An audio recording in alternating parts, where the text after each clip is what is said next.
శివగారు, Ambati Rayudu YCP నుంచి జనసేనలోకి వస్తున్నారు. అలాగే ఎందుకంటే వైసీపీలో జాయిన్ అయ్యి కూడా ఒక 10 రోజులు కూడా అవడం లేదు. అప్పుడే మరి జనసేన వైపు రావడం కారణాలు ఏంటి, ఏం చెప్తున్నారు, ఎప్పుడు జాయిన్ చేసుకోబోతున్నారు ఏంటి?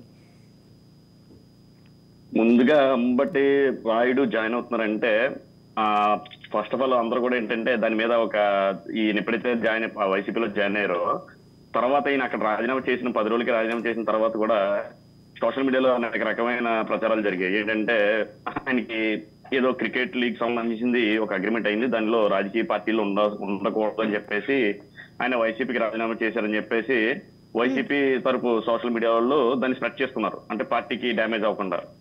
కానీ జరిగిన 2వ రోజే ఇవాళ ఆయన పవన్ కళ్యాణ్ గారితో భేటీ అవడం, అంటే ఇది జరిగిందని తెలిసింది. పవన్ కళ్యాణ్ తో భేటీ అవడం, త్వరలో జాయిన్ అవుతున్నానని చెప్పడం అనేది జరిగింది. దాన్ని బట్టి అర్థం చేసుకుంటే జగన్మోహన్ రెడ్డి గారి గురించి ఆయన ముందు నాకు తెలుసుకోకుండా వెళ్ళారనమాట. ఆయన ఎలాంటి వారు, పార్టీ గురించి తెలుసుకోకుండా, పూర్తి అవగాహన లేకుండా పార్టీలోకి వెళ్ళడం జరిగింది. వెళ్ళిన తర్వాత ఆయనతో 10 రోజులు, ఎక్కువ రోజులు కూడా సంవత్సరం చేయలేదు, ఆయనతో 10 రోజులు ట్రావెల్ చేస్తే ఆయన ఏంటన్నది కూడా పార్టీ స్థితిగతులు ఏంటది, ఆ పార్టీ యొక్క పరిస్థితి ఏంటన్నది ఆయనకి క్లియర్ గా అర్థమయ్యి రాజీనామా చేశారని మేము అనుకుంటున్నాం. అదే విధంగా ఈ రోజు జనసేన పార్టీ, తెలుగుదేశం పార్టీ యొక్క ఏదైతే మిత్రపక్షం ఏదైతే వెళ్తుందో ఈ అలయన్స్ లో రాష్ట్ర అభివృద్ధి కోసం జనసేన పార్టీ, తెలుగుదేశం పార్టీ రెండు కూడా ఎంతగానో కృషి చేస్తూ ఆచితూచి అడిగేస్తున్నాయి. ఈ టికెట్ విషయంలో కానీ ఎవరెవరికి ఏమేమి చేయాలి, ఏ జిల్లాలో ఏంటి సమస్యలు ఏంటనేది ఆల్రెడీ చంద్రబాబు నాయుడు గారు, పవన్ కళ్యాణ్ గారు గత కొన్ని రోజుల నుంచి సుదీర్ఘంగా చర్చలు జరుగుతూనే ఉన్నాయి. అదే విధంగా ఎవరైతే పార్టీలోకి వస్తున్నారో, ఇప్పుడు ఎవరైతే పార్టీలో జాయిన్ అవడానికి రెడీగా ఉన్నారో వైసీపీ నుంచి ఎవరైతే వచ్చేసి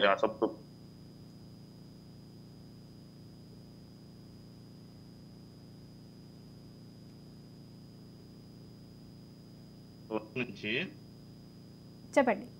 హలో, వాళ్ళందరూ కూడా మేము పార్టీ తరఫు నుంచి ఒకటే చెప్పాం, ఏంటంటే ఎవరైనా సరే సీట్ ఆశించి అయితే రావద్దని చెప్పేసి అన్నారు.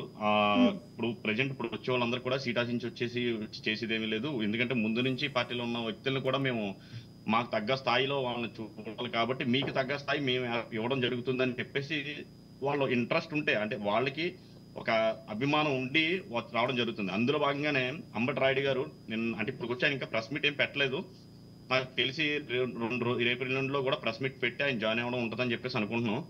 అంటే ఫస్ట్ నుంచి ఆయనకి ఏంటంటే రాజకీయం మీద పెద్దగా అంతగా అవగాహన లేదు చెప్పాలంటే. ఆయన ఒక క్రికెటర్ గానే తెలుసు అందరికీ, రాజకీయంగా అంతగా అవగాహన లేకపోవడం, ఎవరో చెప్పిన మాటలని వైసీపీలో జాయిన్ అవ్వడం, తర్వాత ఆయన స్వతహాగా పార్టీ గురించి తెలుసుకోవడం, ఆ పార్టీ యొక్క లక్షణాలు ఏంటో, ఆ పార్టీ యొక్క విధి విధానాలు ఏంటో తెలుసుకుని అవి నచ్చకపోవడం వల్లే బయటకు వచ్చేయడం జరిగింది. అందుకనే ఇప్పుడు వీళ్ళు ఎన్ని చెప్పుకున్నా సరే, ఇప్పుడు వెంకటరెడ్డి గారు మాట్లాడుతున్న ఆయన చెప్తున్నట్టు కూడా ఏంటంటే పార్టీలో మేము ఏదో ఇన్ని సంవత్సరాల నుంచి, 4 సంవత్సరాల నుంచి, 2.5 సంవత్సరాల నుంచి మేము అందరికీ చెప్తానున్నాం, మేము చేస్తాను అని చెప్పేసి అంటారు. కానీ సడన్ గా ఇప్పుడు గుడివాడ అమర్నాథ్ గారి ఎగ్జాంపుల్ ఒక ఆయన్నే తీసుకుందాం. ఆయన ఒక మినిస్టర్, ఇప్పుడు ఆయనకి టికెట్ లేదు ప్రజెంట్. ఇప్పుడు మీరు సంక్షేమ పథకాలు మేము ఏదో ఉద్ధరించాం ప్రజలందరినీ, మేము ఒక సంక్షేమ పథకంలో మేము టాప్ లో ఉన్నాం, ఈ రాష్ట్రంలో మేము అందరం కూడా, మన ఆంధ్రప్రదేశ్ మేము అందరం కూడా వైఎస్ఆర్సీపీ పార్టీ ఈ ప్రభుత్వంలో చాలా చాలా గొప్ప స్థానంలో నిలబడిందని గొప్పలు చెప్పుకుంటున్నారు కదా.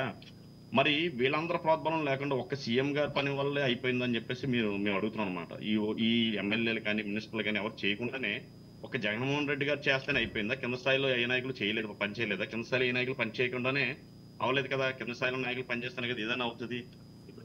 సో మేము దాని గురించి అని చెప్పేసి ఇప్పుడు వీళ్ళు ఏంటంటే అభద్రతా భావం అనమాట. అంటే గెలవలేం, నెక్స్ట్ వీళ్ళుంటే గెలవలేం, ప్రజల్లో వీళ్ళకి ఏ వ్యతిరేకత వచ్చిందో ఆ వ్యతిరేకతని వీళ్ళ దాన్ని తగ్గించుకోవడానికి, అంటే వేరేగా చూపించుకోవడానికి ఇక్కడ అభ్యర్థులు మాత్రం జరుగుతుంది అంతే తప్ప వీళ్ళు ఏదో చేసేసాం, వీళ్ళు సాధించేసాం అని మేము ఫస్ట్ నుంచి వీళ్ళ పోలేదు. ఫస్ట్ నుంచి పోదు, ఈ రాష్ట్రంలో ముందు ముఖ్యమంత్రి పనితీరే పోలేదు. వీళ్ళ రాష్ట్రంలో మార్చేస్తుంది ఎమ్మెల్యేలని వీళ్ళనే కాదండి, ముందు వీళ్ళ క్యాండిడేట్లు కాదు, ముందు ముఖ్యమంత్రి అభ్యర్థులు మార్చుకోండి. ఫస్ట్ ఆఫ్ ఆల్ వీళ్ళ పార్టీకి ఒక అధ్యక్షుడు అనేవాడు లేడు. ఫస్ట్ అందులో వీళ్ళ పార్టీ అధ్యక్షుడే లేడు, అది తెలియదు. ఫస్ట్ అది పార్టీ అధ్యక్షుడి పేరు కూడా లేదు వీళ్ళకి.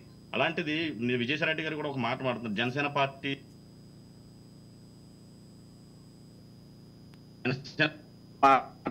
కూడా విజయసాయి రెడ్డి గారు జనసేన పార్టీ కాదని చెప్పేసి మాట్లాడారు. అవును కరెక్ట్, మా పార్టీకి అధ్యక్షుడు, మీ పార్టీకి అధ్యక్షుడు లేరని మేము చెప్తున్నాం. మీ పార్టీ అధ్యక్షుడు ఎవరు కూడా మీకు తెలియని పొజిషన్ లో మీరు ఉన్నారు. అప్పుడు ఏ పార్టీ ఏంటన్నది తెలుసుకోండి. అంటే మీరు గెలిచారు, ఎలా గెలిచారు ఏంటన్నది అందరూ తెలుసు.